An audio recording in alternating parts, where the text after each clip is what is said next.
Principal کیا ہے جس کی بنیاد پہ آپ یہ کہہ رہے ہیں. 100 سوالوں کا ایک سوال، وہ پرنسپل کیا ہے جس کی وجہ سے آپ کہہ رہے ہیں کہ یہ انٹرپریٹیشن صحیح ہے یہ غلط ہے، جس نے ڈیفائن کیا ہے اس بات. بالکل. اب دیکھیں ابھی چند دن پہلے میں سوشل میڈیا پہ دیکھ رہا تھا، ایک حضرت لگے ہوئے تھے، وہ مطلب جو ایک خاص اسکول آف تھاٹ سے ان کا تعلق ہے، والتین والزیتون، قسم حسن کی اور قسم حسین کی. تین سے مراد حسن اور حسین، اور زیتون سے مراد حسین رضی اللہ عنہ. اب مطلب تین کا معنی حضرت حسن ہے اور زیتون کا معنی جو ہے وہ حضرت حسین. یہ بات جو ہے وہ قرآن سے نکال رہے ہیں وہ، اور اللہ نے حسن اور حسین کی قسم کھائی ہے. ٹھیک ہے، تو لوگوں نے قرآن سے کیا کیا نکالا. اب ظاہر بات ہے اس نے ایکسپلین کرنے میں پتہ نہیں کہاں تک پہنچا ہوگا. لوگوں نے قرآن سے کیا کیا نکالا ہوا، پہلے یہ تو دیکھ لیں. اچھا، یعنی کہ آپ صرف اکیلے نہیں ہیں جو آپ نکال رہے ہیں. جو آپ نکال رہے ہیں. اچھا مثال کے طور پہ اب آپ دیکھیں کہ ہمارے سامنے نا یہ سر سید کی تفسیر ہے جی، ٹھیک ہے، تفسیر القرآن جی. یہ جو قرآن مجید کی آیت ہے نا حضرت مسیح علیہ السلام کے بارے میں جی، کہ وہ کیا کرتے تھے، ایک تو یہ ہے کہ وہ گود میں کلام کریں گے، اللہ تعالیٰ نے یہ بیان فرمایا، اور دوسرا جو ہے اللہ سبحانہ وتعالیٰ نے یہ بات کہی کہ وَإِسْتَخْلُقُ مِنَ الطِّينِ كَهَيْئَةِ الطَّيْرِ بِإِذْنِي فَتَنفُخُ فِيهَا فَتَكُونُ طَيْرًا بِإِذْنِي. اللہ نے ان کے منہ سے بیان کیا جی، مسیح علیہ السلام کے کہ آپ کیا کرتے ہیں، مٹی سے جو ہے وہ ایک پرندے کی شکل بناتے ہیں میرے حکم سے، اور پھر اس میں پھونک مارتے ہیں، ٹھیک ہے، اور وہ پرندہ جو ہے وہ میرے اذن سے اڑنا شروع کر دیتا ہے. اچھا اب اس کی تشریح کیا کی ہے، اب آپ یہ دیکھیں، یہ سر سید احمد خان نے جی، یہ سائنٹیفک انٹرپریٹیشن ہو رہی ہے نا جی. وہ یہ کہہ رہے ہیں کہ یہ جو بات ہے نا یہ اصل میں حضرت عیسیٰ علیہ السلام بچے تھے اور بچپن میں بچوں کے ساتھ کھیلتے تھے، ٹھیک ہے، اور اسی لیے اللہ سبحانہ و تعالیٰ نے کہا ہے حضرت عیسیٰ علیہ السلام کے بارے میں کہ جیسے بچے جو ہے وہ بچپن میں مٹی سے جو ہے نا وہ مورتیں بناتے ہیں، شکلیں بناتے ہیں، تو یہ اصل میں وہ بات ہو رہی ہے کہ وہ بچپن میں کھیلتے ہوئے جو ہے نا وہ مورتیں بناتے تھے.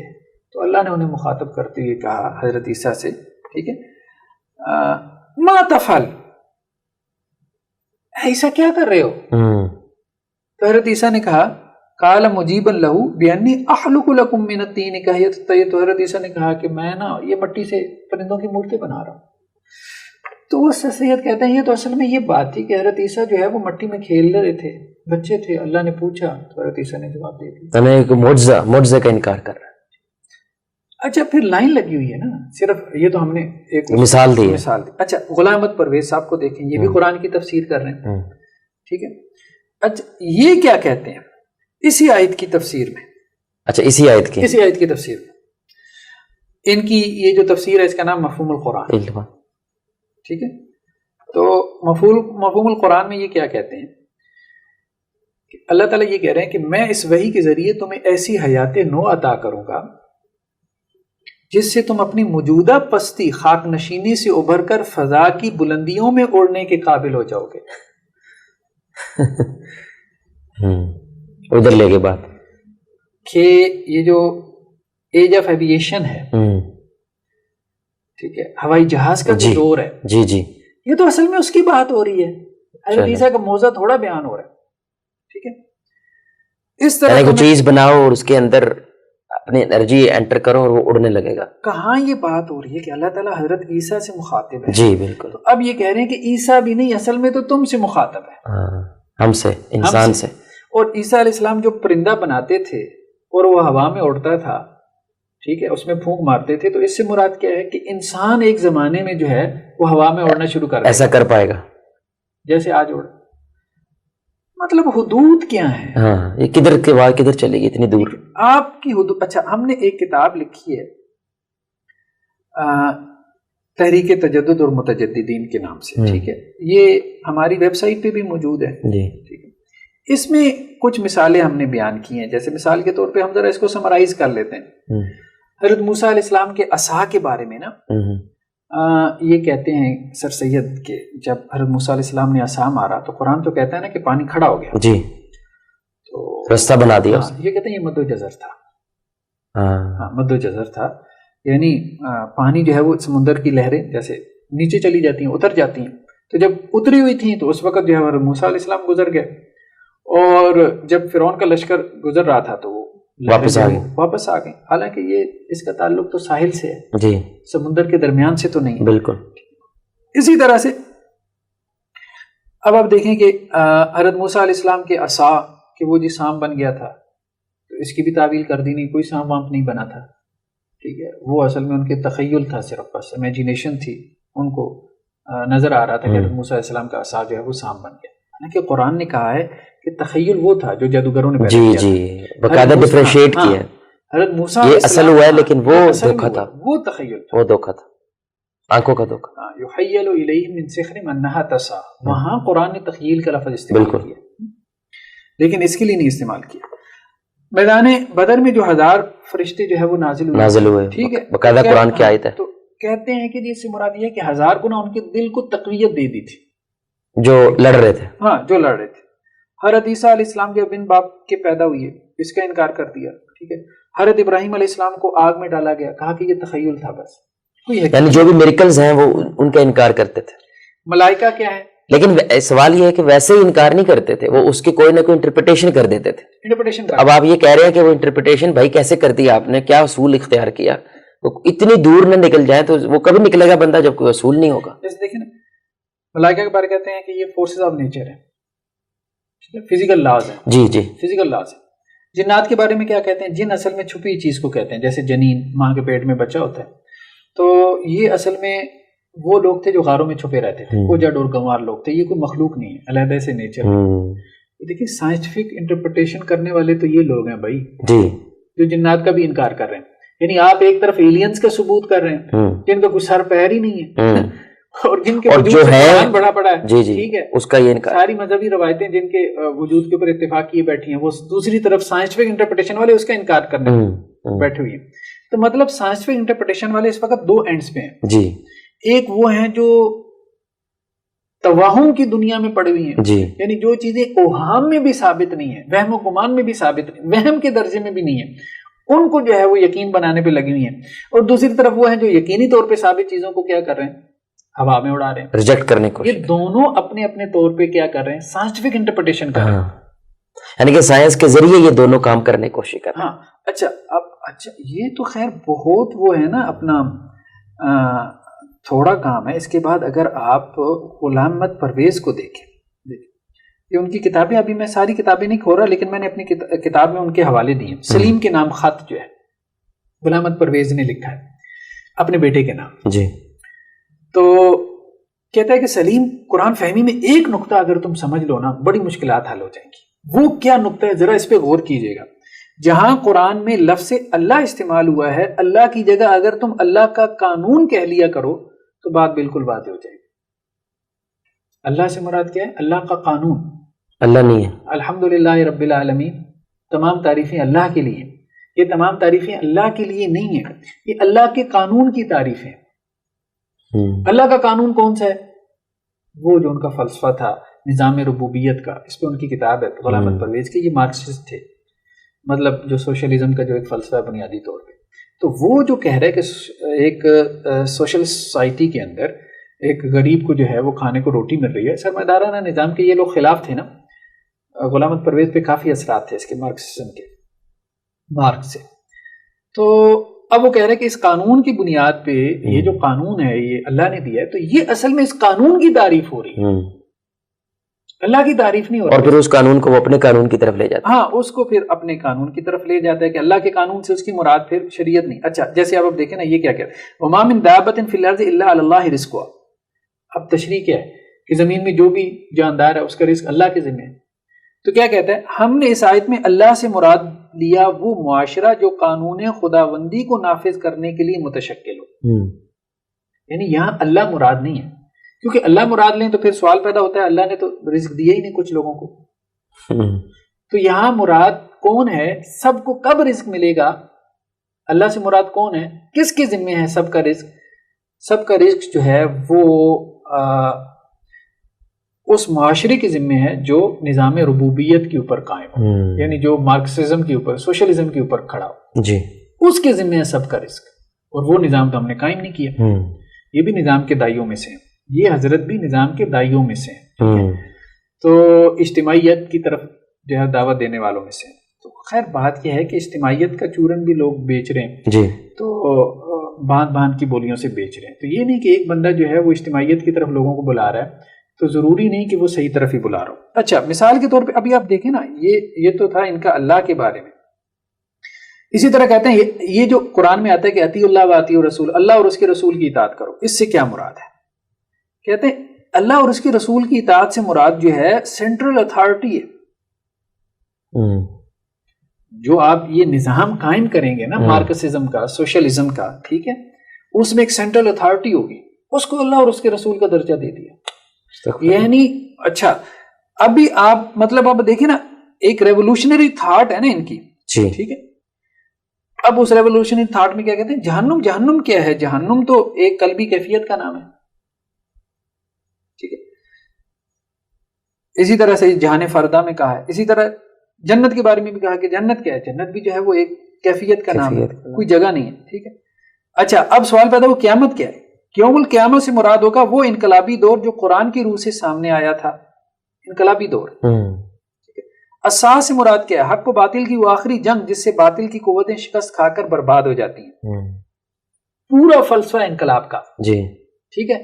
مارکسزم آپ نے لے کے آنا ہے، جیسے رشیا میں انقلاب آ چکا تھا، ٹھیک ہے، وہ اب افکار پھیلے ہیں، ٹھیک ہے، جو بھی تھے مارکس کے جو افکار تھے، تو اب جو بھی ان کے بڑے تھے، لینن تھے، ٹالسٹائی تھے، ان لوگوں نے محنتیں تو کی ہیں، بہت سے لوگ ہمارے ہاں بھی متاثر ہوئے، اب یہ بھی متاثر ہوئے، اب یہ وہ سارا فلسفہ اخیر درجے میں قرآن سے نکال، اور قرآن کی جو بیسک فنڈامنٹل بیلیفز ہیں، اللہ بھی ایمان، اللہ اس کو بھی چینج کر دیا، اللہ بھی ایمان کو بنا دیا کہ وہ سوسائٹی، اور اللہ اور اس کا رسول سینٹرل اتھارٹی بنا دیا، سینٹرل اتھارٹی بنا دیا، مطلب وہ لوگ جو انقلاب لے کے آئے ہیں، جو مارکسزم لے کے آئے ہیں، جو ریولوشن لے کے آئے ہیں، ٹھیک ہے۔ یعنی یہ آپ چوتھا اصول یہ بیان کر رہے ہیں کہ یعنی کہ یہ مطلب ہے آپ کی باتوں کے اتنے ایکسپلینیشن کے بعد کہ قرآن کی ایکسپلینیشن کرنے میں دور نہ نکل جائیں، اتنا دور نکل جائیں کہ وہ جو اوریجنل چیز ہے اس سے اتنے منحرف نظر آئے کہ صاف اندھے کو بھی نظر آئے کہ بھائی یہ بندہ دور چلا گیا، یہ بات بھی نہیں ہو رہی ہے، اور یہ پتہ نہیں بندہ کہاں پہنچ گیا۔ کہ جو قرآن کی بات کر رہے ہیں نا، وہ سب بھی ایک مفہوم پہ تو متفق نہیں ہے۔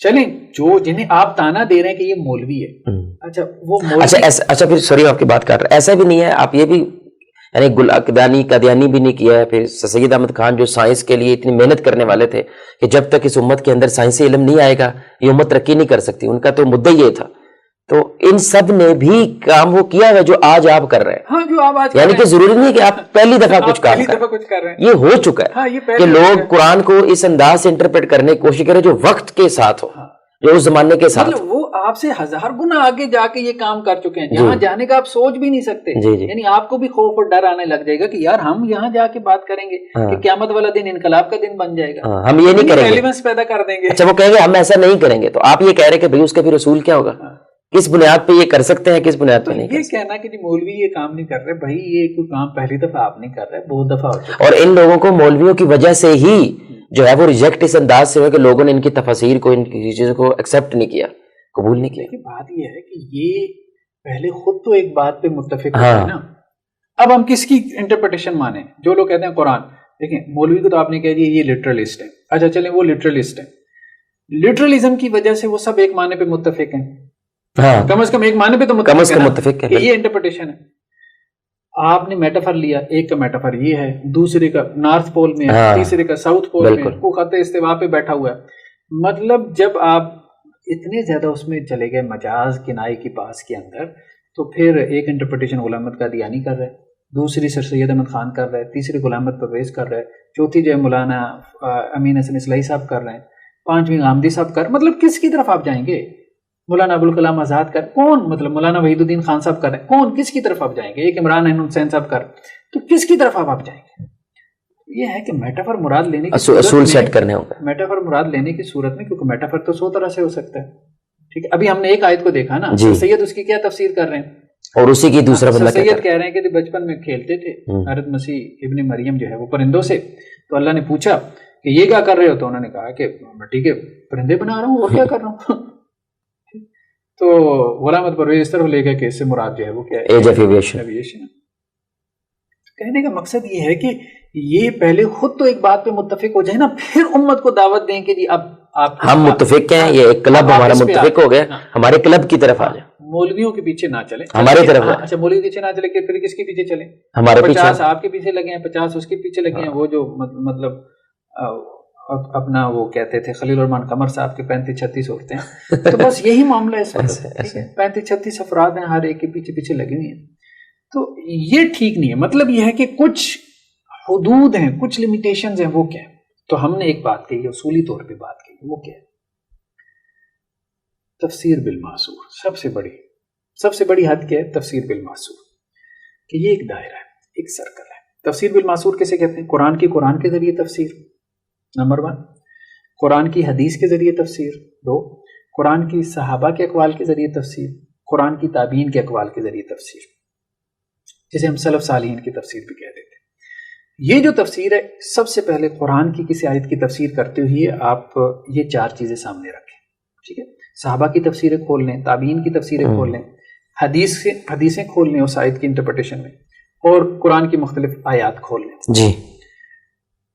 اب اس سب نے جو ایک دائرہ کھینچ دیا ہے نا، اس سے باہر نہ نکلیں. جی.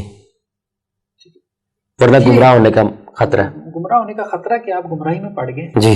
گمراہی میں پڑ گئے. وہی ہم نے کہا نا کہ کب طے ہوگا کہ آپ بارڈر لائن کے اس طرف ہیں. سر سید احمد خان بارڈر لائن کے اس طرف ہیں، غلام احمد قادیانی بارڈر لائن کے اس طرف ہیں، غلام احمد پرویز بارڈر لائن کے اس طرف ہیں. کیسے طے؟ تبھی تو اس طرح کر رہے ہیں. تفسیر بالمعصور کو چھوڑا ہے، تبھی تو اس طرح کر رہے ہیں. تفسیر بالمعصور کو چھوڑا ہے. تو جب آپ تفسیر بالمعصور کو چھوڑیں گے تو قرآن ایک کھلواڑ بن جائے گا. قرآن نے کہا یضل بھی کثیرا ویہدی بھی کثیرا. قرآن سے ہی لوگ گمراہ ہوتے ہیں. بالکل. قرآن سے بہتوں کو ہدایت ملتی ہے. ٹھیک ہے. اور اورینٹلسٹ کو آپ دیکھیں، پروفیسرز کی ایک جماعت ہے آکسفورڈ کیمبرج میں، مطلب انہوں نے سالوں لگائے ہیں. جی. ٹھیک ہے. آسر جیفری کو دیکھیں، 40 سال لگائے اس نے قرآن پہ 40 سال اس نے لگائے. مستشرق تھا، ریسرچ کی. ہاں ریسرچ. تو لیکن کیا نیگیٹو ہے، ذہن نیگیٹو ہے. قرآن سے جو ہے وہ کیڑے نکالنے، یعنی کہ اس نے ثابت کرنا ہے کہ بھائی قرآن میں غلطیاں. جی. جیسے بائبل میں اگر غلطیاں ہیں، اس میں بھی ہے. بات یہ ہے کہ قرآن پہ محنت کا رخ صحیح ہونا چاہیے. یعنی کہ محنت وہ بھی کر رہے ہیں، 40 سال لگا کر غلطیاں نکال رہے ہیں، محنت تو وہ بھی کر رہا ہے. تو قرآن کی خدمت جو ہے نا، قرآن کی خدمت آپ پازیٹیو انداز میں کریں، اس طرح سے کریں کہ لوگ قرآن کے ساتھ جڑیں اور صحیح منہج، صحیح اپروچ کے ساتھ کریں، جو ایکڈیمک اپروچ ہے. ٹھیک. تو اب ہم بس تھوڑی سی گفتگو کرتے ہیں، ہم اس کو وائنڈ اپ کرتے ہیں اپنے اس کو نا. وہ یہ ہے کہ ہم نے یہ جو ابھی گفتگو کی ہے تفسیر بالمعصور کی، اس کے ہمارے پاس کیا دلائل ہے؟ دیکھیں، سب سے پہلے تو قرآن کی ایک آیت ہے کہ اللہ تعالیٰ نے کہا کتاب احکمت آیات ثم فصلت من لدن حکیم خبیر، کہ اللہ تعالیٰ نے شروع میں قرآن کی جو آیات ہیں نا محکم رکھی، مختصر ہیں، محکم ہیں، بعد میں اللہ نے ان کو کھول کے بیان کیا. تو قرآن اپنی تفسیر خود کرتا ہے. قرآن کی ایک آیت ہے، آپ اس سے ملتی جلتی آیات لے کے آئیں. قرآن میں ایک لفظ استعمال ہوا ہے، آپ وہ سارے نظائر سامنے رکھ لیں کہ قرآن میں یہ لفظ کہاں کہاں استعمال ہوا ہے. لیکن ایک بات ذہن میں رکھنی ہے، تفسیر القرآن بالقرآن ہمیشہ تفسیر القرآن بالقرآن نہیں ہوتی. بعض اوقات ایک بندہ کلیم کر رہا ہوتا ہے کہ میں قرآن کے ذریعے تفسیر کر رہا ہوں، لیکن حقیقت میں وہ اپنی رائے سے اور خواہش سے قرآن کی تفسیر کر رہا ہوتا ہے. اس میں فرق کرنا چاہیے. اچھا، قرآن کے ذریعے تفسیر، جیسے اس کی مثال کیا ہے؟ اس کی مثال جو ہے نا وہ بہت واضح. الا ان اولیاء اللہ لا خوف علیہم ولا هم یحزنون. اللہ تعالیٰ نے کہا کہ اولیاء اللہ کون ہے. ٹھیک ہے. ایک تو ہمارے یہاں تصور ہے نا اولیاء اللہ کا، کوئی گدی ہو اور کوئی 10,000 جو ہے وہ آپ کے پیچھے مرید ہوں، فالوورز ہوں، کوئی چندے آ رہے ہوں، کوئی قبر پہ آپ بیٹھے ہوں، کوئی آپ بیت ارشاد کر رہے ہوں. یہ ہمارے یہاں اولیاء اللہ کا کانسیپٹ بن گیا ہے. ٹھیک ہے. قرآن کیا کہتے ہیں اولیاء اللہ کون ہے؟ قرآن نے کہا الذین آمنوا وکانوا یتقون، جو ایمان لے کے آئے اور جنہوں نے تقوی اختیار کی. اب یہ تفسیر القرآن بالقرآن. اولیاء اللہ کون ہے؟ خود قرآن نے واضح کر دیا. یہ تفسیر القرآن بالقرآن ہے. والسماء والطارق وما ادراک ما الطارق النجم الثاقب. طارق کیا ہے؟ النجم الثاقب. قرآن نے خود ہی بتا دیا. لیکن بعض اوقات جو قرآن کے ذریعے تفسیر کی جاتی ہے نا، وہ رائے کی قبیل سے ہوتی ہے. اس دونوں میں فرق کرنا چاہیے. ٹھیک ہے. صرف اس کلیم پہ نہیں چلے جانا کہ قرآن کی ایک آیت ہے اس کے نیچے آپ نے ایک آیت لکھ دی تو آپ نے کہہ دیا کہ یہ تو میں نے قرآن کے ذریعے تفسیر کر دی. ساتھ یہ اپروچ ہے. علم کے اندر گہرائی ہوتی ہے. اب جیسے دیکھیں قرآن مجید کی ایک آیت ہے جیسے انا نحن نزلنا الذکر کہ ہم نے بے شک ذکر کو نازل کیا قرآن کو وَإِنَّا لَهُ لَحَافِظُونَ اور بے شک ہم ہی اس کی حفاظت کرنے والے ہیں. عام طور پہ اس سے مراد کیا لیا گیا؟ قرآن.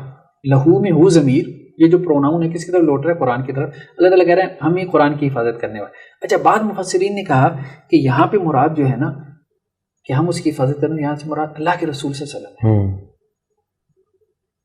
اب انہوں نے کہا اس کی دلیل کیا ہے؟ اس کی دلیل انہوں نے کہا قرآن مجید کی یہ آیت ہے. ٹھیک ہے. واللہ یعصمک من الناس اللہ تعالیٰ آپ کو لوگوں سے کیا کرے گا؟ آپ کے دشمنوں سے بچا لے گا. اللہ تعالیٰ آپ کی حفاظت کرے گا. دیکھیں بات یہ ہے یہ بات تو کلیئر ہے کہ یہ کہا اللہ تعالیٰ نے لیکن کیا وہاں پہ بھی یہی مراد ہے؟ یہ تو آپ کی رائے ہے یہ تو آپ کی اوپینین ہے. اللہ تعالیٰ آپ کو بچا لیں گے آپ کے دشمنوں سے آپ کی حفاظت کریں گے آپ کو اب باڈی گارڈ رکھنے کی ضرورت نہیں ہے. ایک وقت میں یہ آیت نازل ہوئی تھی تو اللہ کے وسلم نے اپنے پہرا اٹھا دیا تھا صحابہ کو منع کر دیا تھا. تو اب یہ تو ٹھیک ہے بالکل واضح حقیقت حق لیکن کیا وہاں پہ بھی یہی مراد ہے؟ یہ تو آپ کی اوپینین ہے یہ تو آپ کی رائے ہے. بالکل صحیح. اس میں فرق کرنا. ہاں بالکل صحیح. تو قرآن کی تفسیر قرآن کے ذریعے یہ پہلا پرنسپل ہے نو ڈاؤٹ ہم اس کے خلاف نہیں جائیں گے لیکن ہم یہ انالیسس ضرور کریں گے کہ جو آپ کلیم کر رہے ہیں کہ قرآن کے ذریعے تفسیر ہے یہ بن رہی ہے کہ نہیں بن رہی. بالکل یہ آپ کی رائے تو نہیں. بالکل. دوسری چیز کیا ہے کہ قرآن کی حدیث کے ذریعے سے تفسیر. ٹھیک ہے. اب آپ دیکھیں ہمارے سامنے جو ہے نا اس حوالے سے یہ قرآن مجید کی ایک آیت ہے کہ اللہ کے رسول صلی اللہ علیہ وسلم کو کہا گیا وَأَنزَلْنَا إِلَيْكَ الذِّكْرَ لِتُبَيِّنَ لِلنَّاسِ مَا نُزِّلَ إِلَيْهِمْ کہ ہم نے آپ کی طرف قرآن مجید نازل کیا تاکہ آپ اس کو کھول کھول کے بیان کریں لوگوں کے لیے جو ان کی طرف نازل کیا گیا. آپ صلی اللہ علیہ وسلم کی یہ ذمہ داری تھی. ٹھیک ہے. اور آپ صلی اللہ علیہ وسلم قرآن مجید کو کھول کھول کے بیان کیا. تو ہم وہی کہہ رہے ہیں نا کہ اللہ کے وسلم کی رسپانسبلٹی تھی. قرآن نے کہا کہ آپ قرآن کو کھول کھول کے بیان کریں قرآن کی انٹرپریٹیشن کریں قرآن کی تفسیر کریں. دیکھیں ہم ادھر ادھر کی تفسیریں دیکھتے ہیں تو اللہ کے رسول کی تفسیر کیوں نہیں دیکھتے؟ ہمارے ذہن میں یہ بات کیوں نہیں آتی کہ اللہ کے رسول نے اس کی کوئی تفسیر کی ہے کہ نہیں کی بجائے اس کے کہ میں راضی کو دیکھوں تبری کو دیکھوں اور میں جو ہے وہ اصلاحی اور فرائی صاحب کو دیکھوں. اللہ کے رسول صلی اللہ علیہ وسلم کی تفسیر ہے. بالکل بہت اہم بات ہے اللہ کے رسول صلی اللہ علیہ وسلم کی تفسیر کا مل جانا. تو حدیثوں میں اللہ کے رسول کی تفسیر کو ڈھونڈنا بہت اہم. تو یہ ہم ڈھونڈیں گے اس کو کیونکہ قرآن نے اس کا حکم دیا کہ آپ صلی اللہ علیہ وسلم کا یہ فرض منصبی تھا آپ کا یہ فریضہ تھا ڈیوٹی تھی کہ آپ قرآن مجید کو انٹرپریٹ کریں. اب اس میں جیسے ہمارے سامنے جو ہے وہ اب ایک مثال ہے. اللہ کے رسول ایک صحابی کے ساتھ تھے مسجد میں تو اللہ کے رسول نے کہا کہ میں تمہیں مسجد میں نکلنے سے پہلے ایک عظیم سورت کے بارے میں بتاؤں گا. تو جب نکلنے لگے تو ان صحابی نے کہا اللہ کے رسول آپ نے یہ بات کہی تھی. تو اللہ کے رسول نے کہا بھائی الحمدللہ رب العالمین یہ جو سورت ہے نا یہ سب المثانی یہ سب مثانی ہے والقرآن العظیم اور یہی قرآن عظیم ہے جو مجھے دیا گیا ہے. ٹھیک ہے. یہ اللہ کے وسلم نے کہا. اچھا قرآن مجید میں ایک آیت ہے وَلَقَدْ آتَيْنَاكَ سَبْعًا مِنَ الْمَثَانِِ ہم نے آپ کو سب مثانی دیا اور قرآن عظیم دیا. اللہ کے وسلم کیا کہہ رہے ہیں سب مثانی سے کیا مراد ہے؟ فاتحہ سورہ فاتحہ. سورہ فاتحہ سب مثانی 7 بار بار دہرائی جانے والی آیات. امین حسن اسلائی صاحب کہتے ہیں کہ سب مثانی سے مراد 7 گروپس ہیں قرآن مجید کے. ٹھیک ہے. قرآن کو انہوں نے 7 حصوں میں تقسیم کر دیا جی امین حسن اسلائی صاحب نے رحمہ اللہ ان کی مغفرت فرمائے ان کی لغزشوں پہ. تو لیکن بات یہ انٹینشن ان کی بھی اچھی تھی دین کی خدمت کرنا چاہتے تھے. بات یہ انٹینشن سب کی اچھی ہوتی ہے لیکن ہم وہی بات کر رہے ہیں کہ تفسیر بالمعصور آپ کے لیے ایک دائرہ کھینچ دیتی ہے اس سے آپ نے باہر نہیں نکلنا. اب یہ جو حدیث تھی یہ صحیح بخاری کی حدیث ہے اتنی کلیئر حدیث. ہاں یہ جو حدیث ہے اب آپ دیکھیں یہ صحیح بخاری کی حدیث ہے 4703 یعنی کہ ہمارے نبی صلی اللہ علیہ وسلم ڈائریکٹ تفسیر کر رہے ہیں اس کے کہ سب مثانی سے مراد سورہ فاتحہ اور آپ کہیں کہ اس سے مراد سورہ فاتحہ نہیں ہے 7 گروپس ہیں. ٹھیک ہے. اور یہ غلط قول ہے اور یہ بھی ساتھ کہتے ہیں کہ یہ غلط قول ہے. اچھا ٹھیک ہے. اور اس سے مراد قرآن مجید کے 7 گروپ ہیں. 7 گروپ کیا ہیں کہ جی پہلا گروپ فلاں سے فلاں صورت تک ہے دوسرا گروپ فلاں سے فلاں صورت سے تیسرا یہ حضرت جبریل علیہ السلام لے کے آئے ہیں آپ کے پاس کہ قرآن مجید کے 7 گروپ ہیں. بالکل. اور فلاں صورتیں جو پہلے گروپ میں شامل ہے فلاں دوسرے میں شامل ہے.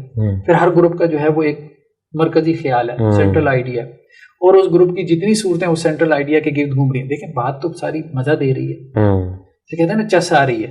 ٹھیک ہے، تو وہ سارا کچھ ہوگا، لیکن جس سطحی طریقے سے آپ وہ بات قرآن سے نکال رہے ہوں گے اور اس کی اللہ کی طرف نسبت کر رہے ہوں گے. آپ ویسے قرآن کو سمجھانے کے لیے کسی کو کہہ سکتے ہیں کہ بھائی قرآن کی اگر آپ نے اسٹڈی کرنی ہے تو اس طرح کر لیں تاکہ آپ کو پورا قرآن کا کانسیپٹ سمجھ آ جائے، لیکن آپ یہ کہہ رہے ہیں کہ آپ قرآن سے اس کو نکال رہے اس طرح، قرآن سے نکال رہے ہیں، یہ ٹھیک وہ ٹھیک نہیں. آپ قرآن کے 7 گروپ بنا لیں، 17 گروپ بنا لیں، لوگوں کو سمجھانے کے لیے، قرآن کے قریب کرنے کے لیے. قرآن کے کوئی کچھ نہیں کہے گا، لیکن جب آپ اپنے خیالات کو ادھر سے ثابت کریں، قرآن ادھر سے ثابت کرنا شروع کر دیتے ہیں تو یہ غلط ہے. قرآن اس کو کیا کہتا ہے؟ افتراء علی الکاذب، اللہ کے اوپر جھوٹ گڑنا. یہی تو مشرکین مکہ کرتے تھے، یعنی وہ جو ان کے عقائد تھے وہ ان عقائد کی نسبت کس کی طرف کرتے تھے؟ اللہ کی طرف کرتے تھے. یعنی اگر یہ کہتے نا یہ ہمارے ہیں، وہ کہتے تھے یہ تو دین ابراہیمی ہے، اللہ تعالیٰ نے ہمارے باپ دادا کے اوپر یہ دین نازل کیا، اللہ کے وسلم کو تو وہ یہ کہتے تھے. تو بات یہ ہے کہ اصل میں جو ہے نا وہ غلطی یہ ہے، قرآن اور حدیث سے جب آپ استنباط کی بات کرتے ہیں وہاں محتاط ہو جانا چاہیے. وہاں آپ کے پاس جب تک کوئی مضبوط جسے کہتے ہیں نا قلعہ نہ ہو اس وقت تک آپ کو گفتگو نہیں کرنی چاہیے. بالکل. اچھا، تیسری چیز اس میں کیا ہے؟ تیسری چیز اس میں یہ ہے، یہ جو آیت پہلے گزری ہے کہ صحابہ کرام کے اقوال، کیوں انا جعلناہ قرآنا عربیا لعلکم تعقلون، ان کی زبان میں قرآن مجید واضح ہے، اور اللہ نے کہا لعلکم تعقلون، تاکہ تمہیں سمجھ میں آئے. یعنی قرآن کا وہی مفہوم معتبر ہے، آبجیکٹو بھی بیان کر رہا ہے قرآن ساتھ ہی کہ میں نے تمہاری زبان میں اس لیے اتارا تاکہ تمہیں سمجھ میں آئے.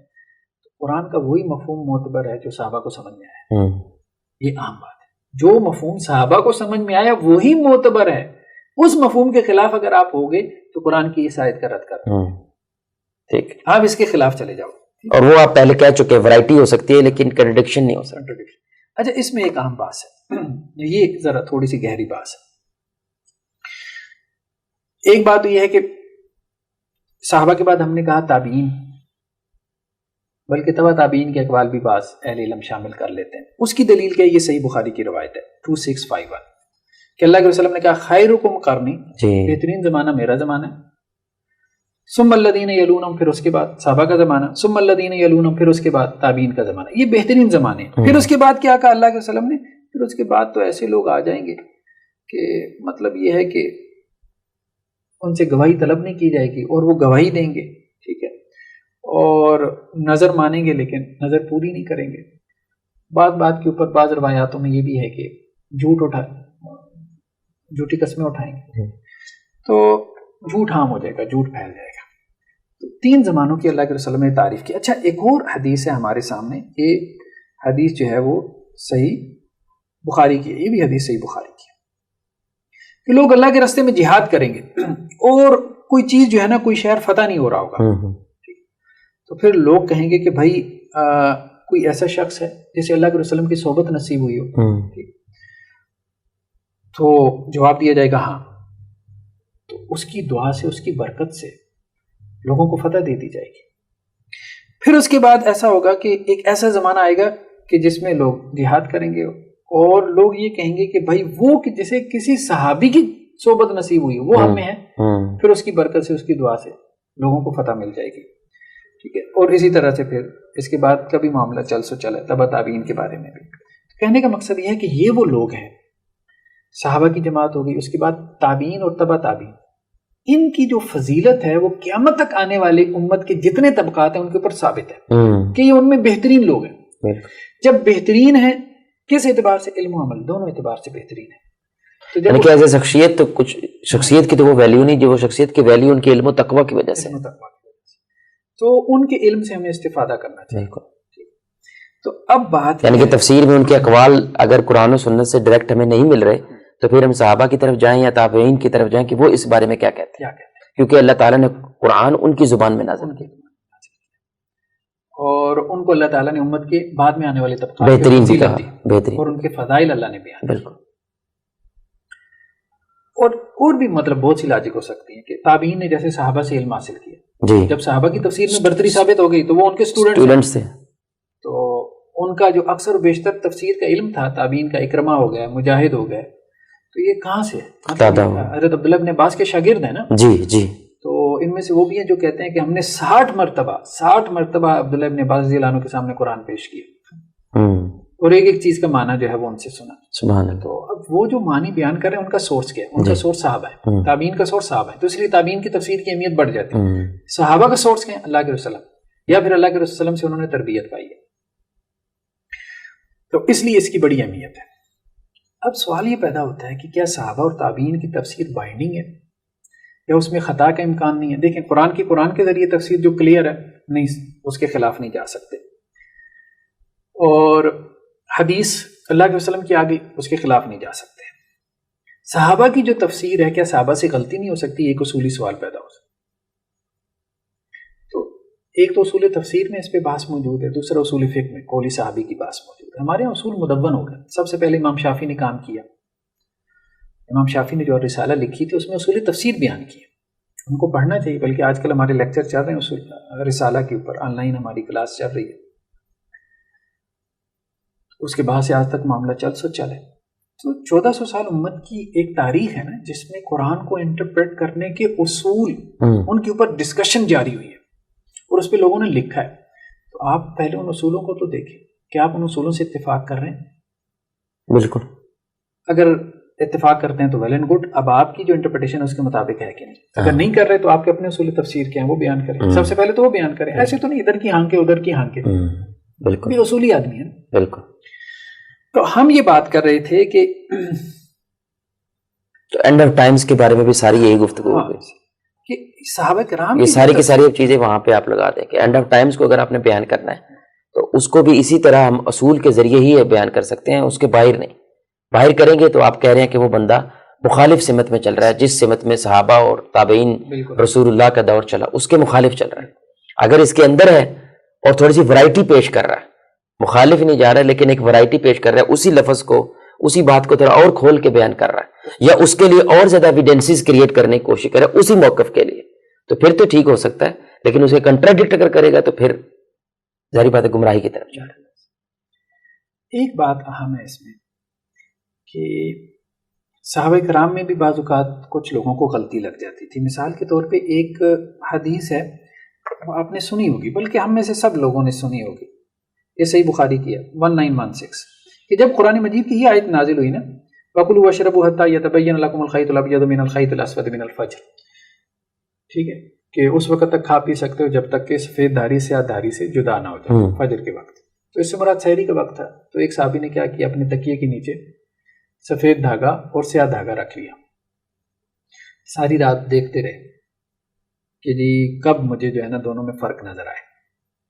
تو صبح حاضر ہوئے, اللہ کے رسول صلی اللہ علیہ وسلم سے کہا کہ اللہ کے رسول یہ تو اللہ جو ہے وہ نظر نہیں آیا اور یہ سورج طلوع ہو گیا. پھر جا کے جو ہے وہ مجھے دونوں میں فرق نظر آیا. تو اللہ کے وسلم نے کہا بھائی تمہارا تکیہ تو بہت وسیع ہے. تو مطلب یہ ہے کہ یہ وہ مراد نہیں تھا جو تم سمجھ رہے ہو. تو صحابی کو غلطی لگ سکتی ہے لیکن عام طور پہ نہیں لگتی, میجورٹی کو عام طور پہ غلطی نہیں لگتی. ایک بات تو یہ ہے کہ جب بھی ہمیں صحابہ کی تفسیر کی طرف جانا ہے تو ہم نے یہ بات دیکھنی ہے کہ میجورٹی کا کیا موقف ہے. دوسری بات یہ ہے کہ بعض اوقات بڑی تعداد میں صحابہ کو بھی غلطی لگ جاتی ہے, ایک بڑی تعداد کو بھی. اچھا اس میں کیا ہے, اس میں صحیح بخاری کی ایک روایت ہے 1420 کہ اللہ کے رسول صلی اللہ علیہ وسلم نے صحابہ سے یہ بات کہی ازواج مطہرات سے, جب انہوں نے سوال کیا کہ اللہ کے رسول صلی اللہ علیہ وسلم ہم میں سب سے پہلے آپ کو کون ملے گا, مطلب دنیا سے آپ جا رہے ہیں تو سب سے پہلے کون جو ہے وہ آپ سے ملاقات کرے گا. تو اللہ کے وسلم نے اس کے جواب میں کیا کہا, اطولکن یدن, جس کے ہاتھ سب سے لمبے ہیں وہ مجھے سب سے پہلے ملے گا. تو اب صحابیات نے ازواج نے کیا کیا کہ انہوں نے جو ہے وہ اپنے ہاتھ جو ہے چھڑی سے ماپنا شروع کر دی سب نے. تو حضرت سودا کے جو ہاتھ تھے وہ سب سے لمبے تھے, تو انہوں نے کہا سب سے پہلے حضرت سودا کی وفات ہوگی رضی اللہ. لیکن ہوا کیا کہ اس کے بعد جو وفات ہوئی سب سے پہلے وہ حضرت زینب کی ہوئی رضی اللہ. تو جب حضرت زینب کی وفات ہوئی تو پھر صحابیات کہتی ہیں کہ ہمیں پتہ چلا کہ اس سے مراد جو ہے یہ نہیں تھا کہ کس فزیکلی کس کے ہاتھ سب سے لمبے, میٹافور, یہ استعارہ تھا. حدیث میں بھی استعارہ ہوتا ہے, ٹھیک ہے, یعنی یہ عمل کے اعتبار سے تھا, یہ کس اعتبار سے تھا, عمل کے اعتبار سے تھا. اللہ کے رسول نے پریڈکٹ کی نا, ابھی ہم پشین گوئیوں کی بات کرنا جا رہے ہیں ایک سوال یہ پیدا ہوتا ہے کہ کیا پشین گوئیوں میں استعارہ ہو سکتا ہے؟ یہ بھی اللہ کے وسلم کی ایک پشین گوئی تھی، جی جی، کہ پریڈکشن تھی نا کہ سب سے پہلے کون ملے گا، تو لٹرل میننگ وہاں پہ مراد نہیں تھے. لیکن ایک اہم بات یہ ہے کہ وہ جو میٹافر اور استعارہ ہوتے ہیں نا، اس کے کچھ اصول و ضوابط ہوتے ہیں، اصول و ضوابط ہوتے ہیں، یعنی اس کا وہ معنی معتبر ہوتا ہے، یعنی میٹافر بھی اہل لغت کا ہی میٹافر مراد ہوگا، ہمارا نہیں کہ ہم کیا میٹافر میں مراد لے رہے ہیں. اس کو کہتے ہیں کہ لغت میں حقیقت بھی متعین ہوتی ہے، مجاز بھی متعین ہوتی ہے. لغت کا بہت بڑا امام ہے علامہ زمخشری، اس کی کتاب ہے اساس اللغہ، ڈکشنری ہے عربی زبان کی، اس کو آپ اٹھا کے دیکھیں تو وہ کہتا ہے اس لفظ کا حقیقی معنی یہ ہے، وضعی معنی یہ ہے، اور اس کا مجازی معنی یہ ہے. یعنی مجازی معنی بھی طے ہے، ٹھیک ہے. ہاتھ لمبے ہونا اس کا مجازی معنی یہ ہے، وہ عربوں کے ہاں عام محاورے میں استعمال میں تھا. یہ نہیں کہ آج میں یہ طے کروں گا کہ ہاتھ لمبے ہونے کا مجازی معنی یہ ہے. مطلب مجھے مجازی معنی بھی وہی مراد لینا ہے جس کی دلیل میں عربوں کے ہاں سے لا سکوں، دور جاہلیت کی عربی سے لا سکوں. آپ بات سمجھ رہے ہیں نا؟ جی جی. آج کا مجاز میں پیدا نہیں کروں گا، یہ تو میرے میننگ ہوں گے نا، یہ تو وہ عربی نہیں ہے. جی ٹھیک ہے. تو مجھے اگر بات کرنی ہے عربی کے حوالے سے تو وہ محاورہ عرب سے مجھے دلیل لے کے آنی ہے. تو یہ بات اہم ہے. اچھا، اس میں ایک اور بات یہ ہے کہ بعض اوقات صحابہ کرام میں جو ہے وہ اختلاف ہو جاتا ہے.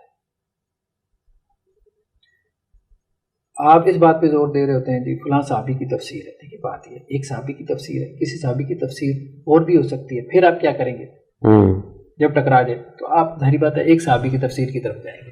جی بالکل. اور آپ کو اس کے لیے دلیل قائم کرنی پڑے گی کہ آپ اس صحابی کی تفسیر کی طرف کیوں جا رہے ہیں. مثال کے طور پہ یوم تأتی السماء بدخان مبین، یہ جو ہے قرآن مجید میں سورہ دخان کے اندر کہ جس دن آسمان آئے گا ایک دھوئیں کے ساتھ، بہت واضح دھواں ہوگا آسمان پر. اس کے بارے میں ایک حدیث ہمیں ملتی ہے، یہ صحیح مسلم میں روایت ہے، ٹھیک ہے، 2798 حضرت عبداللہ ابن مسعود سے. اس روایت میں کیا ہے کہ ایک بندہ جو ہے وہ مسجد میں آتا ہے، حضرت عبداللہ ابن مسعود کو کہتا ہے کہ ایک آدمی اس آیت کی تفسیر کر رہا ہے اپنی رائے سے. وہ کہہ رہا ہے کہ یہ جو قرآن کہہ رہا ہے نا کہ یوم تأتی السماء بدخان مبین، کہ آسمان جو ہے وہ ایک دھواں لے کے آئے گا، اس سے مراد کیا ہے؟ دھواں ہے جو قیامت سے پہلے آئے گا اور اس طرح چھا جائے گا کہ اہل ایمان کو تو زکام لگے گا. اور بعض روایات میں یہ بھی ہے کہ جو کافر ہوں گے نا ان کی گویا کہ آپ کہہ لیں کہ جی سانس بند ہو جائے گا، ان کی تو زندگی عذاب بن جائے گی. تو وہ آدمی یہ تفسیر کر رہا ہے، کسی نے حضرت عبداللہ ابن مسعود سے کہا. تو حضرت عبداللہ ابن مسعود نے اس پہ کہا کہ بھائی جس کو علم نہیں ہے نا وہ تفسیر نہ کرے، وہ یہ کہہ دے کہ اللہ بہتر جانتا ہے، اور یہ بھی علم ہے یہ کہنا بھی کہ اللہ بہتر جانتا ہے. اس آیت کی تفسیر یہ ہے کہ آگے انہوں نے بیان کیا لمبا چوڑا واقعہ، اس کو آپ حدیث میں دیکھ سکتے ہیں کہ قحط پڑا تھا، ٹھیک ہے. اللہ کے وسلم نے بد دعا کی تھی اہل مکہ کے لیے کہ ان پہ ایسا قحط ہے جیسا کہ جو ہے وہ قوم یوسف علیہ السلام پہ آیا تھا. تو اب وہ قحط پڑا تو ان کو اس بھوک کی وجہ سے آسمان ایسے نظر آتا تھا کہ جیسے ہر طرف جو ہے وہ دھواں ہی دھواں. تو یہ مراد ہے، گویا کہ انہوں نے کہا کہ یہ واقع ہو چکا ہے. حضرت عبداللہ ابن مسعود رضی اللہ عنہ نے کہا. حضرت عبداللہ ابن عباس کہتے ہیں کہ نہیں، یہ قیامت کی نشانیوں میں سے، قیامت سے پہلے ایک دھواں آئے گا.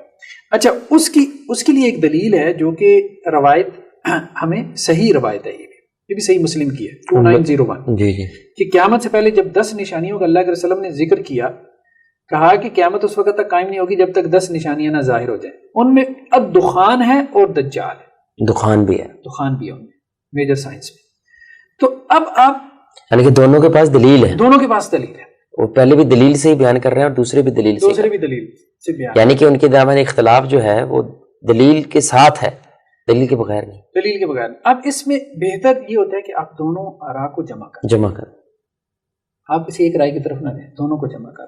آپ یہ کہیں کہ یہ بھی مراد تھا، اچھا کنٹرڈکشن نہیں ہے نا.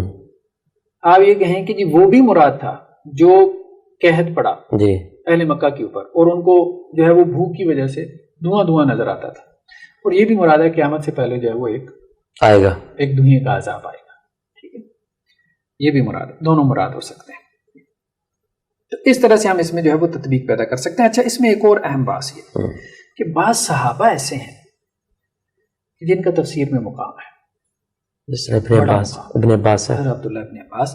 اللہ کے وسلم کی یہ حدیث جو ہے نا صحیح بخاری میں 75, عبداللہ ابن عباس کہتے ہیں زمانی رسول اللہ صلی اللہ علیہ وسلم, اللہ کے وسلم نے مجھے سینے سے لگایا اور پھر کیا, اللہم علم الکتاب, اللہ اس کو کتاب کا علم دے. بہت بڑی بات ہے, بالکل بہت بڑی بات. تو صحابہ میں بھی سب صحابہ کی تفسیر برابر نہیں, یعنی کہ صحابہ بھی کسی ایک کی طرف جاتے تھے کہ بھائی ان کی تفسیر کو ہم نے زیادہ معتبر ماننا. اللہ کے رسول صلی اللہ علیہ وسلم کی یہ شہادت جو ہے نا کہ کتاب اللہ کا علم اور یہ دعا, یہ حضرت عبداللہ ابن عباس رضی اللہ عنہ کے بارے میں, کسی اور صحابی کے بارے میں. اچھا شیخ, اس طرح اس میں کوئی ایک اور ایسی روایت بھی آتی ہے نا کہ قرآن سیکھنا ہو تو ان صحابہ کے پاس جاؤ. کچھ 5 صحابہ کا نام بھی لیا جاتا ہے, ان میں عبداللہ بن مسعود بھی ہیں, ابن عباس بھی ہیں.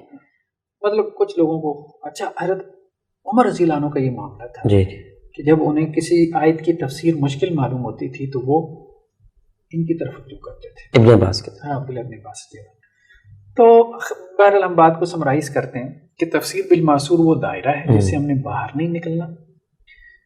کیوں نہیں باہر نکلنا؟ کیونکہ ہم انٹرپریٹیشن کرنے جا رہے ہیں فیوچر کی, اور فیوچر کی جو انٹرپریٹیشن ہے وہ رائے سے نہیں ہو سکتی, عقل سے نہیں ہو سکتی.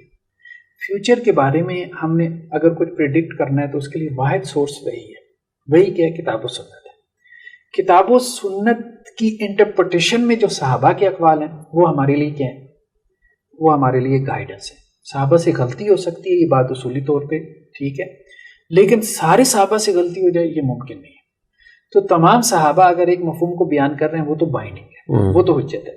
لیکن اگر صحابہ کا آپس میں اختلاف ہو گیا تو سب سے پہلے کیا کریں؟ جمع کرنے کو جمع کریں. اگر جمع نہیں ہو سکتا تو پھر ترجیح دیں. کس کو ترجیح دیں؟ جس کو صحابہ بھی ترجیح دیتے تھے. صحابہ بھی ترجیح دیتے تھے.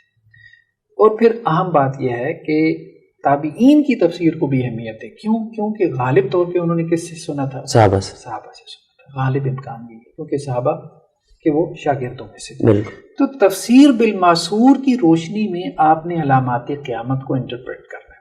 اور تفسیر بالمعصور میں بھی قرآن تو ظاہر بات ہے سب کا سب اتھینٹک ہے. حدیث میں صحت و ضعف کی بحث آئی تھی, صحیح حدیث, اتھینٹک حدیث, صحابہ کے اقوال کی, پھر اس کے بھی اصول ہیں. وہ بھی کوئی اپنے سے نہیں کہہ دیتا کہ بھائی یہ صحیح ہے یہ ضعیف, اس کے بھی اصول ہیں. اس کے بھی اصول. آپ صحیح حدیث بیان کریں. یعنی کہ اصل آپ کے ساری بات کا لب لباب تو یہی ہے کہ ایسے مادر پدر آزاد نہیں چھوڑ دیا اسلام نے. اسلام نے اگر کھجور کھانا بھی ہمیں سکھایا ہوا ہے تو اتنے بڑے بڑے چیزیں بیان کرنے میں ظاہری بات ہے اسلام نے ہمیں گائیڈ کیا ہے, اس کے کچھ اصول بتائے ہیں. بالکل. صحابہ کرام میں بھی جو دیکھیں نا تفسیر صحابہ نے کی ہے. اب ایک صحابی کی تفسیر ہے, آپ کے پاس کوئی سند ہی نہیں ہے, اور دوسرے صحابی کی تفسیر ہے اس کی سند ہے, تو آپ کس کو ترجیح دیں؟ سند والی کو. سند والی. اچھا ایک صحابی کی تفسیر ہے اس کی سند ضعیف ہے, دوسری صحابی کی تفسیر ہے اس کی سند صحیح ہے, تو آپ کس صحابی کی تفسیر؟ تو بات یہ ہے کہ یہ سب اصول سیٹ ہے, سیٹ اصول ہیں سمجھ میں آنے والے, اور لاجیکل بھی بنتے ہیں. جب اختلاف ہو جائے گا نا صحابہ میں تفسیر کا تو پھر آپ وہاں پہ پھر اس کے بھی پھر اصول ہیں, پریفرنس کے اصول نکالیں, پھر اس کے بھی اصول ہیں کہ کس کو اب ہم پریفر کریں. جی جی, ترجیح کرنے وہ سب باتیں سمجھ میں آتی ہیں. ہاں جہاں جا کے اب دونوں روایتیں صحیح ہو گئیں, جیسے ہم نے کہا تھا عبداللہ ابن مسعود کی اور عبداللہ ابن عباس کی, وہاں آپ جمع کریں, اور وہاں وہ جمع ہو بھی جاتی ہے. جیسے ابھی ہم نے ایک مثال بھی پیش کی. اور جہاں آپ کو کوئی بھی مطلب بات نہیں مل رہی تو وہاں صحابی سے اگر کوئی ضعیف روایت بھی مل جاتی ہے, لیکن آپ اپنی رائے دینے سے بہتر ہے, اپنی رائے دینے سے بہتر ہے کہ آپ صحابی کی کسی ضعیف قول, لیکن یہ بتائیں کہ بھائی اس قول کے بارے میں ضعیف ہے, بالکل یہ بتائیں, اس کی سند جو ہے نا وہ مجھے نہیں ملی, تو ریفرنس جو ہے نا وہ ایسے پھینکے نا. اور ایک آپ نے لاسٹ ٹائم جب ہم نے انجینئر مرزا کے بارے میں گفتگو کر رہا تھا, بڑی ایک اچھی بات کی کہ ایک ہوتا ہے کہ آپ نے اپنا مقدمہ کھڑا کرنا ہے, اس کے لیے کم از کم جو آپ کی نیچے بنیاد ہے نا وہ بڑی مضبوط ہونی چاہیے, وہ صحیح اتھینٹک ہونی چاہیے. ہاں مقدمہ کھڑا کرنے کے بعد ایک سپورٹنگ ایویڈنس دینا ہے, تو اس کے لیے اگر آپ ضعیف بھی روایت بیان کریں یا کوئی اس طرح کی چیز بیان کریں, وہ کہہ دیں واقع, تو وہ کر سکتے ہیں, لیکن اس کی بنیاد مقدمہ نہ کھڑا کریں. مقدمہ کم از کم اس بنیاد پہ آپ کھڑا کریں کہ بھائی میں یہ جو دجال کے بارے میں سوچ بیان کر رہا ہوں نا, میری جو بنیادی دلیل ہے وہ یہ حدیث ہے اور یہ اتھینٹک ہے. اس کے بعد اگر آپ تھوڑے سے ادھر سے سپورٹنگ ایویڈنس کریٹ کریں تو یہ بڑا ایک اچھا اصول ہے. مولانا مودودی نے بس آخری بات کے ساتھ ہم نا اس کو وائنڈ اپ کرتے ہیں. خلافت و ملوکیت کتاب لکھی, اس مثال سے بات بہت کلیئر ہو جائے گی، ہماری آج کی ڈسکشن نا بالکل وائنڈ اپ ہو جائے گی. انہوں نے کہا، ان کے سامنے ایک کوشچن تھا، خلافت سے ملوکیت تک کا سفر کیسے ہوا. اب انہوں نے کچھ تاریخی سورسز لے لیے. مجھے جو سب سے بڑا ایشو تھا وہ یہ تھا کہ آپ ایک موضوع پہ کتاب لکھ رہے ہیں، ٹھیک ہے، آپ کا ایک بڑا نام ہے، آپ اس کے مقدمے میں بتائیں کہ آپ تاریخ کے جن سورسز سے استفادہ کر رہے ہیں اس استفادہ کے اصول کیا ہیں. آج بھی کوئی ریسرچ آرٹیکل لکھتا ہے، تھیسس لکھتا ہے، پیچھے اپروچز ہیں نا، ٹھیک ہے، آپ کون سی اپروچ کو استعمال کر رہے ہیں. مطلب آپ کی اپروچ جو ہے وہ کوالیٹیٹیو ہے، مطلب آپ کی ریسرچ کوالیٹیٹیو ہے، کوانٹیٹیو ہے. پھر آپ کی اپروچ جو ہے وہ ہسٹوریکل ہے، ٹھیک ہے. آپ کی اپروچ مطلب کچھ جو بھی ہے، ڈاگمیٹک ہے، کیا ہے، اس کو بیان کر دیں. اب جن سورسز میں مطلب تاریخ تبری میں یا اور جو تاریخ کے سورسز تھے جن میں یہ باتیں موجود تھیں کہ حضرت امیر معاویہ رضی اللہ عنہ کے جو ساتھی تھے وہ حضرت علی رضی اللہ عنہ اور ان کے ساتھیوں کو سب و شتم کرتے تھے، وہ تو مولانا نے نقل کر دی. انہی سورسز کے اندر یہ بات تھی کہ جو حضرت علی رضی اللہ عنہ کے ساتھی تھے وہ حضرت امیر معاویہ ایون کہ حضرت عثمان رضی اللہ عنہ کو سب و شتم کرتے تھے. انہی سورسز میں یہ بات، یہ مولانا مودودی نے نقل نہیں کی. اب بات یہ ہے کہ آپ نے کچھ نقل کیا، کچھ چھوڑ دیا، کرائٹیریا کیا تھا یہ تو اپنی ریڈر کو بتائیں نا. جی کہ میں نے اس کو چھوڑا کیوں، اس کو لیا کیوں، پرنسپل کیا تھا، یہ بڑی اہم بات ہے. پرنسپل کیا تھا. تو آپ جب کہہ رہے ہیں، پہلی بات تو یہ ہے کہ آپ ایک قرآن کی جو ہے وہ انٹرپریٹیشن کر رہے ہیں کسی آیت کی، آپ کہتے ہیں عبداللہ ابن عباس نے یہ کہا. پہلی بات تو یہ ہے، یہ بتائیں کہ صرف عبداللہ ابن عباس نے کہا یا کسی اور نے بھی کہا ہے، کسی اور صحابی نے بھی کہا ہے. اگر کسی اور نے بھی کہا ہے تو کیا کہا ہے پہلے وہ بیان کریں. پھر آپ بتائیں کہ جی ان دونوں میں کنٹرڈکشن نہیں ہے، یہ جمع ہو سکتا ہے. اگر ان دونوں میں کنٹرڈکشن ہے تو آپ اس کو کیوں ترجیح دے رہے ہیں. بالکل بات یہ ہے کہ یہ نہیں کہ اپنے مطلب اس سے پھر یہ سمجھ آتے ہیں نا کہ بندے نے پہلے سے اپنا مقدمہ تیار کیا ہوا، اور اس مقدمے کے لیے آپ نے پہلے سے اپنا ایک ذہن تیار کیا ہوا ہے، اس کے لیے دلیل لے کے دلیل آپ ڈھونڈ رہے ہیں. آپ کو کہیں سے کوئی کال مل گیا، آپ نے اس کو، اور اب بندہ سیٹسفائیڈ ہو جاتا ہے کہ میں نے کم از کم اپنی باتیں دلیل کے ساتھ پیش کر دی. جو پیور ریسرچر ہوتے ہیں نا وہ کیا کرتے ہیں، نیوٹرل ہو کے کرتا ہے. وہ ادھر کی بھی بات دیکھتا ہے، ادھر کی بھی بات دیکھتا ہے. وہ کہتا ہے یہ بھی کول ہے، یہ بھی کول ہے، یہ بھی کہنے والے ہیں، وہ بھی کہنے والے ہیں، ان کی دلیل یہ ہے، ان کی دلیل یہ ہے. اب اپنا مقدمہ بنائیں. مجھے یہ بات سمجھ میں آ رہی ہے، اور بڑے ایک ہمبل اوپینین کے ساتھ مجھے یہ بات سمجھ میں آتی ہے. باقی دیکھ لیں یہ بات، یہ معتدل رائے، لیکن یہ قطعیت، یہ سرٹینٹی میں نے دیکھی ہے یہ بہت زیادہ لوگوں کے اندر. یہ جدید ایسے فائنل کر کے بات کرتے ہیں، فائنل کر کے بات کرتے ہیں، اس کے علاوہ ہو ہی نہیں سکتا. یہ اپروچ کبھی علم کے ساتھ نہیں. اب عمران حسین صاحب ایسے گفتگو کرتے ہیں، یہ چیز صرف مجھے سمجھ آئی ہے تو اس میں میرا کیا مسئلہ ہے. کہتا ہے بھائی تم لوگوں کو نہیں سمجھ آ رہی تو یہ تمہارا مسئلہ ہے نا، مجھے اللہ کا شکر ہے اللہ نے مجھے سمجھ آ دی ہے تو اس میں میرا کیا مسئلہ ہے. اصل بات یہ ہے کہ جس آڈینس کو وہ سمجھا رہے ہوتے ہیں، اب آپ ایک بند کمرے میں بیٹھ کے بھی بنا لیں، یہ بھی ایک چیز ہے.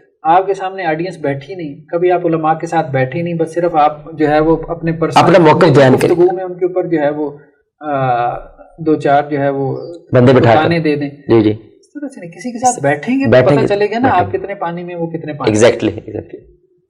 تو اس وقت تک تو آپ جو مرضی کرتے رہے. ہر آدمی کا اپنا ایک ہلکا باب ہے، جسے کہتے ہیں، ہمارے ایک دوست کہا کرتے تھے کہ اللہ تعالیٰ نے سب کو جھلے دی ہوئے ہیں، ہر ایک اس کے حصے کے جھلے ملے ہوئے ہیں، مطلب اس کے فالوورز. ایسے بھی لوگ ہیں جنہوں نے خدائی کا دعویٰ کیا، آپ دیکھیں گے ان کے بھی فالوورز ہیں لاکھوں میں، اللہ مان لیا، خدائی کا، خدا مان لیا، خدا مان. چھوٹی بات نہیں ہے. دنیا میں جھلوں کی کوئی کمی نہیں ہے، سیدھی سی بات. اسٹوپڈ لوگوں کی کوئی کمی نہیں ہے، تماشائیوں کی کمی نہیں. آپ جو دعویٰ کریں گے آپ کو فالوورز مل جائیں گے، یہ کوئی دلیل نہیں ہے. بات یہ ہے کہ کتنے اہل علم ہیں جنہوں نے آپ کی بات کو ویٹیج دیا، کتنے اہل علم. بہت اچھی بات. ہم یہ نہیں کہتے کہ آپ نئی اوپینین نہ دیں، لیکن دنیا میں 1400 سال ہو چکے، 1500 سال اسلام کو ہے، بہت لوگوں نے نئی اوپینین دی. کچھ اوپینین ایسی ہیں کتابوں کا حصہ بن گئی، کچھ ایسی ہیں جو نئی اوپینین آئی ہیں اور انہوں نے تاریخ کا دھارا بدل کے رکھ دیا. بالکل. ابن تیمیہ نے بھی نئی اوپینین دی. 40 سے زائد مسائل میں ابن تیمیہ ائمہ اربعہ کے خلاف کھڑے ہیں. آج ملک کے ملک ابن تیمیہ کے کول پہ قانون سازی کر رہے ہیں، لیجسلیشن کر رہے ہیں، ایک بندے کے لیجسلیشن کر رہے ہیں. شیخ اللہ دہلوی رحمہ اللہ علیہ جس زمانے میں افکار پیش کر رہے تھے، لوگ قتل کرنے کو دوڑے ہیں. آج اللہ دہلوی ہو رہی ہے. ہر مسلک بریلوی دیوبندی اہل حدیث کہہ رہے ہیں کہ جی ہماری مسلک ہے, یہ ہمارا ہے. کیسی بات. تو بات یہ ہے کہ یعنی کہ انہوں نے بھی اپنی رائے ہی بیان رکھی تھی جو تو دوسروں کے خلاف جا رہی تھی, پیچھے نہیں تھی. یہ نہیں تھی کہ وہ لوگ جو ہے نئی رائے تھی, نئی رائے کا مسئلہ نہیں ہے. مسئلہ یہ ہے کہ آپ کے اندر اگر علمی قابلیت ہوتی ہے, یعنی یہ بھی ایک پروپیگنڈا ہے جو دینی طبقے کے خلاف کہ یہ نئی رائے دو نا, یہ ان کی چھیڑ ہے. آپ نے مولوی کو چھیڑنا ہے, اس کے سامنے کوئی نئی رائے بیان کر دے, دیکھو پھر یہ کیسا. وہ امام شافعی دیکھیں الموافقات مقاصد شریعہ کا جو انہوں نے نقطہ نظر دیا, اس سے پہلے تھا ہی نہیں. آپ شاطبی ہو رہی ہے رحمہ اللہ. تو بڑی بات. اب بات یہ ہے کہ اگر آپ کے اندر صلاحیت اور قابلیت ہوتی ہے, ٹھیک ہے, آپ جب نئی رائے دیتے ہیں نا تو ایک ٹھیک ہے اس وقت ریزسٹنس آئے گی, لیکن نارمل بھی ہے. ایک وقت گزرنے کے بعد ایکسیپٹیبلٹی بھی آتی ہے. اللہ تعالیٰ جو ہے وہ آپ کی لیے ایک ایکسیپٹنس پیدا کر دے گا. مجھے کئی لوگ کہتے ہیں آپ صاحب آپ ایسی باتیں کرتے ہیں. میں کہا دیکھو بات یہ ہے, اس میں کیا پریشانی کی بات ہے. اللہ تعالیٰ قرآن میں یہ کہتے ہیں کہ جو تو پیور سونا ہے نا, اللہ تعالیٰ نے ایک جگہ پر مثال دی, جب آپ اس کو بھٹی کے اندر تپاتے ہیں وہ تو نیچے رہ جاتا ہے, اور جو جھاگ ہوتی ہے نا فیضاب و جفا, تو وہ اڑ جاتی ہے. تو جو پیور دین ہے وہ باقی رہ جائے گا. رائے وہی باقی رہے گی امت کے اندر جس کو اللہ باقی رکھنا چاہیں گے, جس کو اللہ باقی رکھنا چاہیں گے. نئی رائے میں کوئی ایشو نہیں, لیکن میں یہی بات کہہ رہا ہوں انرجی ضائع نہ کریں. ہزاروں لوگ ہیں دنیا میں آئے, نئی آراء پیش کی. آج کتابوں کا حصہ ہے, کتابوں میں بھی کچھ نہیں معلوم کون ہے کون نہیں. انرجی ضائع نہ کریں, پہلے دینی قابلیت اور صلاحیت پیدا کریں. ٹھیک ہے, ایسی دینی قابلیت اور صلاحیت پیدا کریں اور اس طرح سے بات کریں سنجیدہ کہ ایک عالم دین آپ کو اپریشیٹ کر سکے, جس کا دین کے اندر رسوخ ہے. جھلا کرے تو وہ تو ویلیو نہیں ہے نا, وہ پھر آپ خواہ اپنے آپ کو ڈی ویلیو کریں. بالکل ٹھیک ہے, اس کا کوئی فائدہ نہیں. علم کی دنیا میں آپ کا کوئی مستقبل کوئی مستقبل ایسے. چلیں بہرحال تو الحمدللہ ہماری بڑی تفصیل سے گفتگو ہو گئی ہے, کافی تفصیل سے گفتگو ہو گئی ہے, اور آئی تھنک اس گفتگو کا جو لب لباب ہے سارے کا سارا, وہ ہم نے وہ اصول بیان کیے ہیں کہ جن کو بنیاد بنا کر ہمیں اینڈ آف ٹائمز کو جو ہے وہ انٹرپریٹ کرنا چاہیے. اور انہی اصولوں کی بنیاد پہ انشاءاللہ ہم کوشش کریں گے کہ آنے والی ایپیسوڈز میں ہم اینڈ آف ٹائمز کو جو تذکرہ کریں گے انہی اصولوں کی بنیاد پہ انٹرپریٹ کرنے کی کوشش کریں گے. اللہ سے دعا ہے اللہ تعالی ہمیں قرآن و سنت کے مطابق اپنی سوچ اور اپنی فکر کو جو ہے وہ نکھارنے کی توفیق عطا فرمائے. سبحانک اللہم وبحمدک اشہد ان لا الہ الا انت استغفرک واتوب الیک. السلام علیکم ورحمۃ اللہ وبرکاتہ.